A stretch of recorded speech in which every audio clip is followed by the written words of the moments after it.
સુપ્રભાત.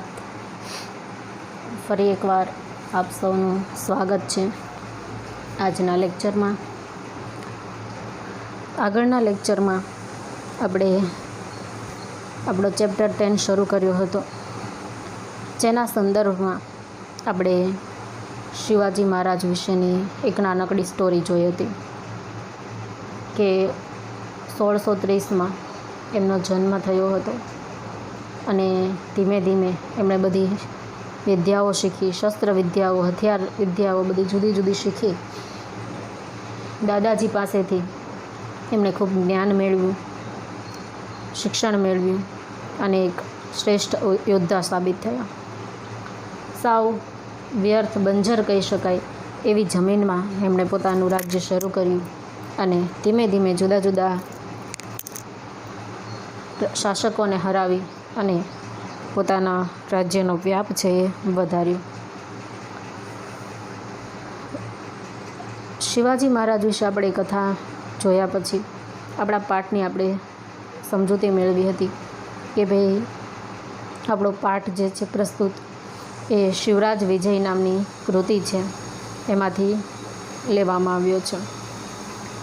આ જે કૃતિ છે, ગ્રંથ છે, એ લખ્યો છે પંડિત અંબિકાદત્ત વ્યાસે, જેઓ મૂળ રાજસ્થાનના હતા.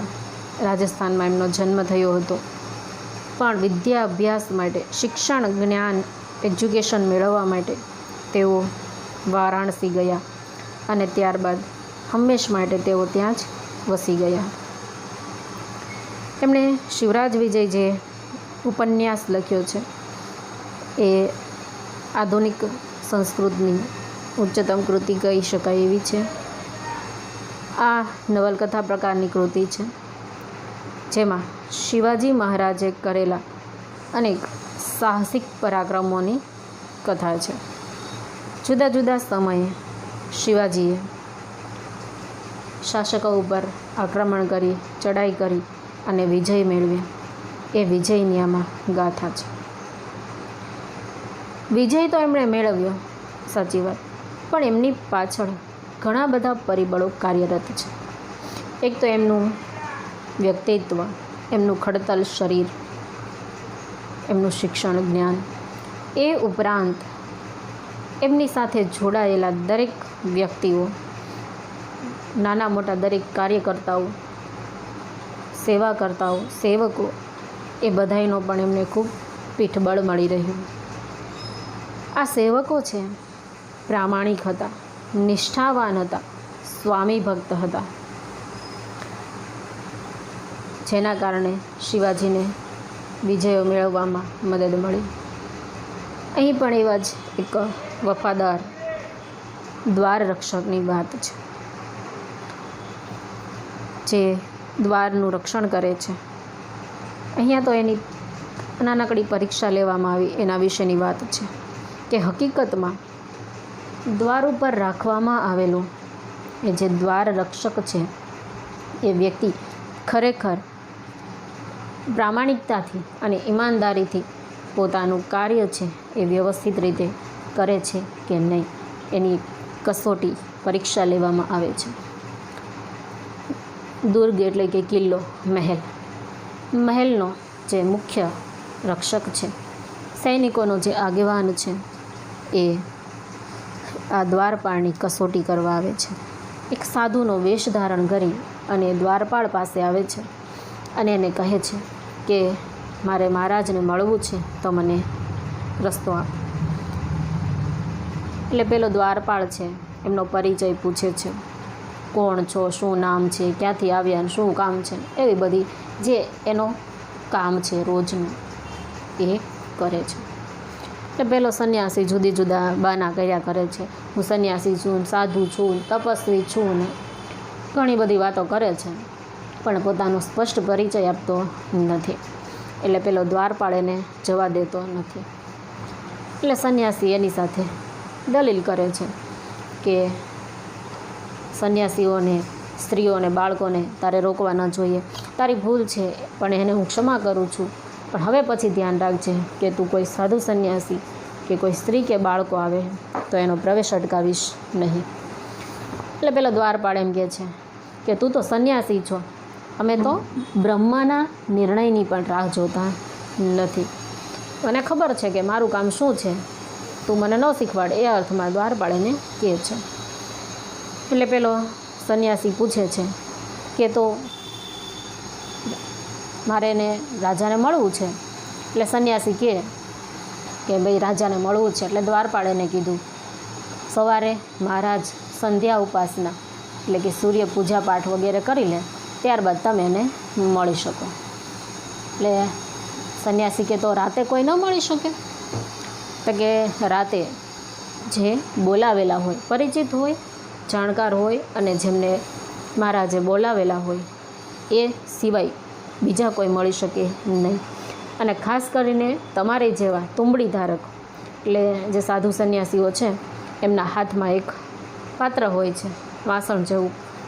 એ હકીકતમાં એક પ્રકારનું ફળ કે શાકભાજી છે, તુંબડી એ કહેવાય છે એનું. જે દેખાવમાં આપણને એમ લાગે કે બહારથી દૂધી જેવો કલર હોય અને એનો આકાર છે મોટા રીંગણા જેવો હોય, એને તુંબડી કહેવાય. તો સાધુઓ છે એ આવી તુંબડી છે એનો પાત્ર તરીકે ઉપયોગ કરે છે. એમાં એ અન્ન કે ખાવાનું અથવા પાણી કે એવું કાંઈ રાખતા હોય છે. એટલે દ્વારપાળ કીધું કે તમારી જેવા જે તુંબડી ધારક હોય એને પ્રવેશ મળતો નથી. એટલે આવી દલીલ થાય છે. પછી સંન્યાસી કહે છે કે ભાઈ નાના, દ્વારપાળ પોતાની જગ્યાએ યોગ્ય સ્થાને છે, પોતાનું કામ વ્યવસ્થિત કરે છે, પણ હજી થોડીક અલગ પ્રકારે એની કસોટી કરું, પરીક્ષા કરું. એટલે આમ વિચારી એ પેલા સંન્યાસીને એમ કહે છે, દ્વારપાળને કહે છે સંન્યાસી કે તું એક દ્વારપાળ છે, તું આમાં કાંઈ જાજો ધનવાન બની શકીશ નહીં, પૈસાવાળો નહીં બની શકે. અમે સંન્યાસીઓ જ્યાં ત્યાં ગુફાઓમાં બધે ફરતા હોઈએ, જુદા જુદા રસાયણો અમે જાણતા હોઈએ છીએ. એટલે હું તને એવું રસાયણ આપીશ જેની મદદથી તું 50 તોલા તાંબાને સોનામાં ફેરવી શકીશ. એટલે એ સમયમાં 50 તોલા સોનું એટલે તો ભાઈ ખૂબ ઘણું કહેવાય, અને એ તાંબામાંથી બનાવવાનું. એટલે આવી સ્કીમ છે, ઓફર છે એ આપે છે. પણ પેલો દ્વારપાળ છે એ નિષ્ઠાવાન, પ્રામાણિક છે. રાજા તરફથી એને જે પગાર મળે છે એમાં એ ખુશ છે, નિર્લોભી છે. એટલે એ પેલા સંન્યાસીને કહે છે કે તું મને આવું અપરાધ કરતાં શીખવાડે છે, દગો કરતાં શીખવાડે છે. મને તો તું કોઈ સંન્યાસી નહીં પણ કોઈ જાસૂસ લાગે છે. અને કહે છે કે જો હું દુર્ગના અધ્યક્ષ જે કિલ્લાના રક્ષક છે એમને કહી અને તને સજા દેવડાવીશ, એ તને ઓળખી અને તારી સાથે ન્યાય કરશે, તને યોગ્ય સજા કરશે. એટલે પેલો સંન્યાસી જાણે ડરી ગયો હોય એમ કહેતા કે નહીં, છોડી દો, ભૂલ થઈ ગઈ, હવે પછી આવું નહીં કહું, હું ફરીવાર નહીં આવું. અને એવી રીતે પોતાનો બચાવ છે એ દર્શાવે છે. ત્યારબાદ થોડા સમય પછી સંન્યાસી જ્યાં વધારે પ્રકાશ છે, મશાલ દીવો જગવેલો છે, તે અજવાળે જઈ અને દ્વારપાળને કહે છે કે હે દ્વારપાળ, શું તે મને ઓળખ્યો? એટલે દ્વારપાળ નજીક જઈ અને એમને વ્યવસ્થિત જોઈ નિરખીને કહે છે કે અરે શ્રીમાન, આપ મને માફ કરજો, મેં તમને ઓળખ્યા નહીં. એટલે હવે દ્વારપાળને છે સમજાઈ ગયું, ઓળખાઈ ગયા કે ભાઈ આ વ્યક્તિ છે એ પોતે જ દુર્ગના અધ્યક્ષ, કિલ્લાના રખેવાળ, મુખ્ય રખેવાળ છે, આ કોઈ ખરેખર સંન્યાસી નથી. ત્યારબાદ જે સંન્યાસી તરીકે આવેલા કિલ્લાના અધ્યક્ષ છે એને પીઠ ઉપર હાથ ફેરવી શાબાશી આપે છે, પીઠ થપથપાવીને કહે છે કે ખરેખર તારી જેવા નિર્લોભી અને લાંચ રૂશ્વત ન લેનારા, લાલચ વગરના માણસો એ રાજાના, સ્વામીના પુરસ્કારના ભાગીદાર બને છે. હું રાજા સમક્ષ તારી આ ઈમાનદારી જણાવીશ. અને પૂછે છે કે અત્યારે રાજા ક્યાં છે? અને આપણો જે પ્રસ્તુત પાઠ છે એ અહીંયા પૂર્ણ થાય છે. પણ ખરેખર દરેક વ્યક્તિ છે એ પ્રામાણિક, નિષ્ઠાવાન અને સેવા ભાવના સાથેનો હોય. સેવા ભાવના હોય પણ સાથે સાથે એનામાં ઈમાનદારી અને પ્રામાણિકતા હોય તો એ વ્યક્તિ ખરેખર ઉચ્ચ સ્થાન અને ઉચ્ચ હોદ્દો છે ચોક્કસ પ્રાપ્ત કરી શકે છે. એટલે વિદ્યાર્થી તરીકે આપણામાં પણ આવા નિયમો છે, આવી નીતિઓ છે, આવા મૂલ્યોનું સિંચન થાય એ હેતુથી અહીંયા પ્રસ્તુત પાઠ છે દર્શાવવામાં રજૂ કર્યો છે, આપણા અભ્યાસક્રમમાં લેવામાં આવ્યો છે. તો આ સમજૂતી જોયા બાદ આપણે આજના જે આપણા ચેપ્ટરના શબ્દાર્થ છે, ગ્લોસરી એ જોઈએ.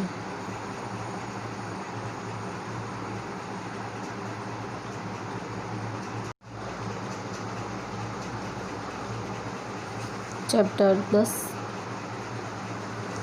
દૌવારિકસ્ય સેવા નિષ્ઠા. દ્વારપાળની સેવા ભાવના.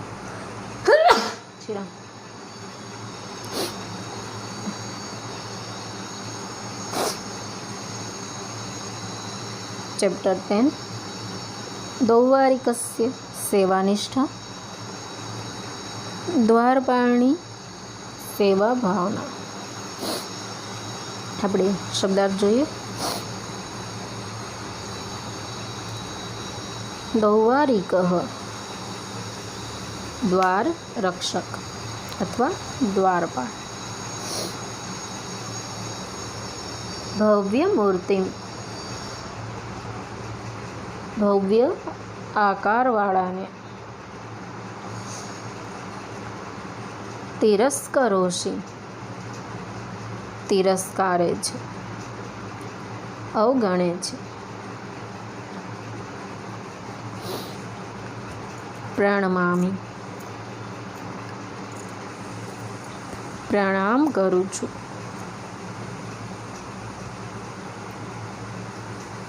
પરિચયમ, ઓળખાણ. અદત્વા, ન આપીને, આપ્યા વગર. ન પ્રવેષ્ટું અર્હતિ, પ્રવેશી શકે નહીં. ક્ષાંત અયમ તે અપરાધ, આ તારો અપરાધ માફ કર્યો.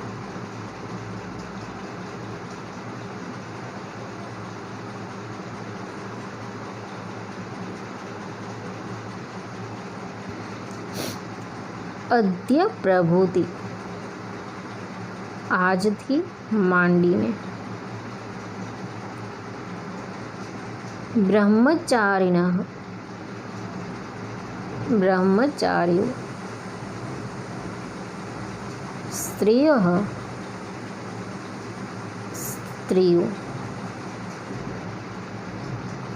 બાલાહ, કન્યાઓને. ન અવરોધું શક્નોસી, અટકાવી ન શકે. બહુ ઉત્તમ, ઘણું બોલ્યા. વીરમ, થોભો, અટકો. બ્રહ્મણ અપી, બ્રહ્માની પણ.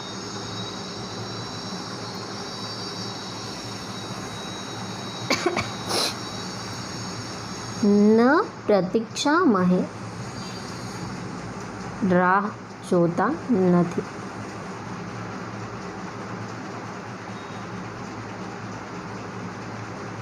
માર્ગમ આદેશય, માર્ગ બતાવો.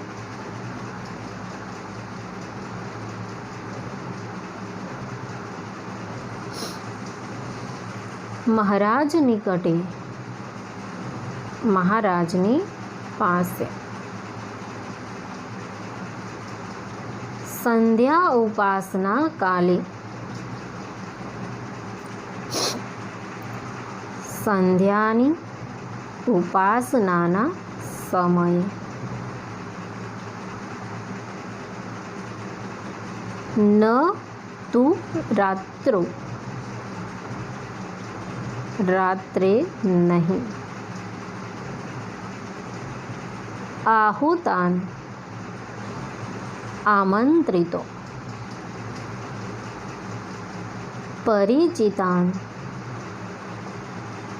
પરિચિતો, પરિત્યજ્ય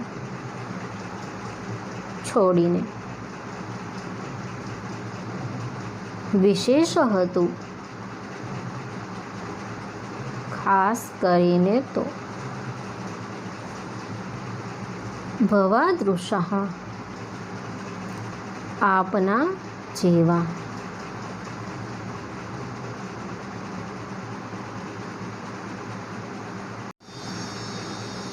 તુંબી તારકાહ તુંબડીને ધારણ કરનારાઓ. મેં કહ્યું એમ તુંબડી એટલે એક પ્રકારનું જે શાકભાજી, એક વેજીટેબલ છે જેનો કલર છે એ દૂધી જેવો હોય છે અને આકારમાં જાણે મોટું રીંગણું હોય એ પ્રકારનું એ હોય છે. એટલે આવા જે સાધુ સંતો છે કે તપસ્વીઓ છે એ તુંબડી સરસ મજાનું હોય, મોટું થઈ ગયું હોય, એને અંદરથી બધો ગર છે એ કાઢી કાઢે અને પછી એને સરસ મજાનું સૂકવી અને એનો ઉપયોગ કરે છે, જેમાં એ પાણી ભરે છે અથવા તો અનાજ વગેરે કડખાઈ ખાવાનું આપ્યું હોય અને ભિક્ષા તો એ બધું એમાં રાખતા હોય છે. દ્વારાત દ્વારમ, એક દ્વારથી બીજે દ્વાર, પરીક્ષિતું પરીક્ષા કરવા, પરખવા, પ્રયતિષ્યે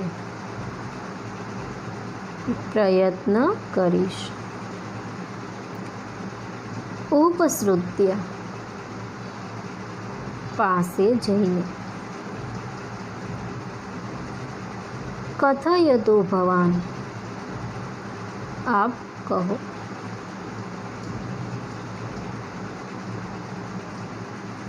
કંદરાસુ ગુફાઓમાં, વિચરામઃ ભ્રમણ કરીએ છીએ, અવરોધઃ અટકાવવું, યથેષ્ટમ ઈચ્છા મુજબનું, પંચાશ તુલા પરિમેતમ 50 તોલા જેટલું,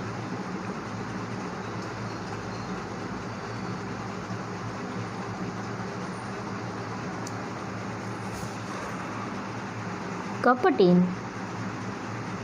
કપટી, વિશ્વાસઘાતમ વિશ્વાસઘાત કરવાનું ઉપદેશે છે, ગુપ્તચરમ ગુપ્તચર જાસૂસ, દુર્ગ અધ્યક્ષમ કિલ્લાના ઉપરી અધિકારીને, નિવેદ્ય જાણ કરીને, દંડયિષ્યામિ સજા કરાવીશ, વિજ્ઞાન ઓળખીને જાણીને, વિગણ્ય અવગણીને,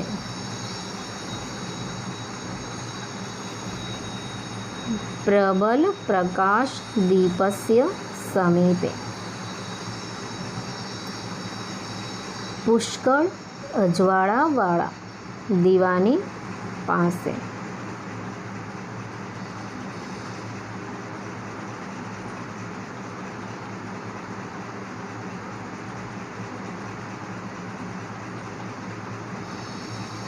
જાનાસી મામ, શું મને જાણે છે, ઓળખે છે? નિપુણમ,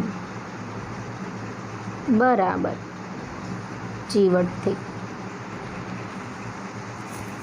નિરીક્ષ્ય, જોઈને. વિન્યસ્ય, મૂકીને. નિયુક્ત, નિમાયેલો, નિયુક્તિ પામેલો. ઉત્કોચાય, લાંચ રૂશ્વત માટે.